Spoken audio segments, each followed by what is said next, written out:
Fishing small rivers for barbel is probably the pinnacle of barbel fishing.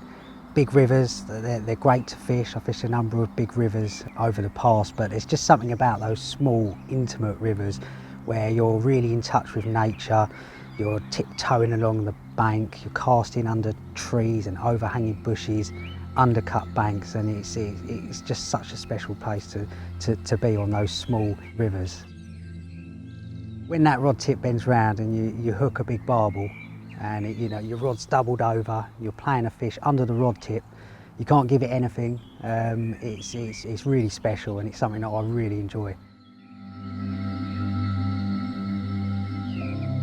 This particular river and many other small rivers across the country, they hold some special fish that they don't get caught regularly. They normally go for quite a long time without being caught, and it's just that mystery about fishing these rivers. When that rod tip bends round, it could be a fish of a lifetime, and it's that mystery on these small rivers that just make them so exciting to fish.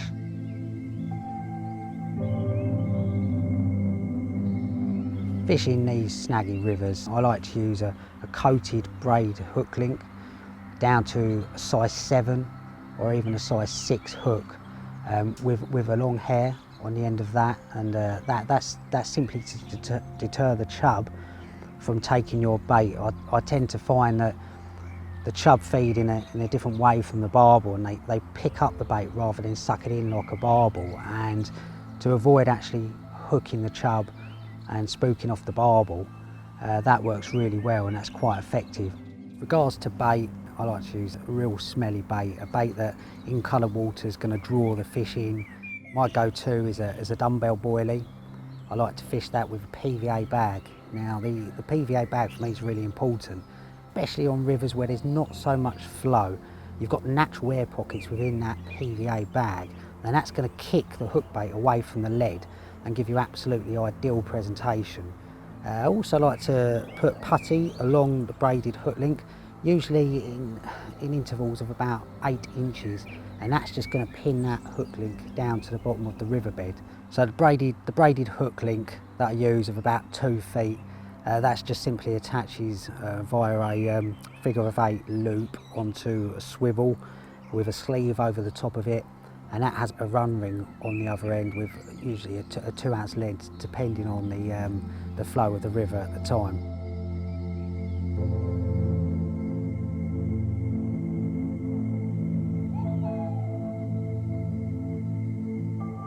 The barbel during the day, they tend to be tucked under the bank. There's a lot of undercut banks here, and on many of the small rivers where they're just sitting there during the day, and during the night they just get that confidence to come out, and you can draw them out with your bait, and that's a really productive time to target them.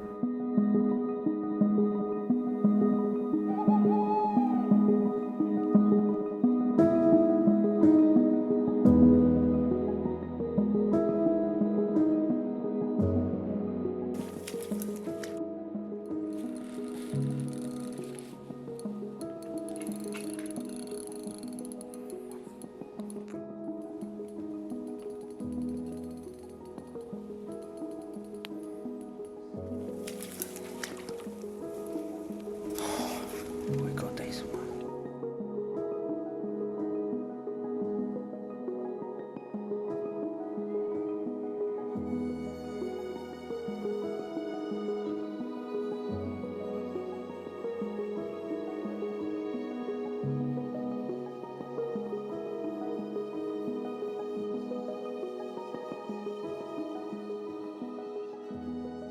I've had some fantastic catches on this particular river over the years, and I've put the time in, and I've fished this particular river for over 10 years now, and it's taken a while to learn where the actual barbel reside, and I've done a lot of pre-baiting, a lot of quick overnight sessions, and I've been fortunate enough to catch some fantastic fish, including a brace of 12s, which from this particular river is, they're large fish. They're large fish from any river, but especially from a small river down this way in comparison to national standards.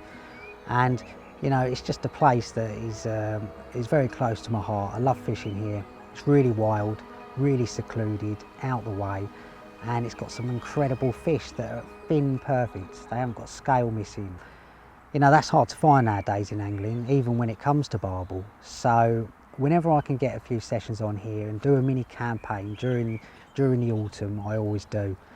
And I've been fortunate enough this particular season, with a very short campaign, to catch some incredible fish, to over 13 pounds, which is actually my biggest from this particular river. And it's just been an exciting journey, and you know, I'm still learning, still exploring it, and enjoying every moment. Caught a centre pin, huge fish from a small tiny river. Can't beat it.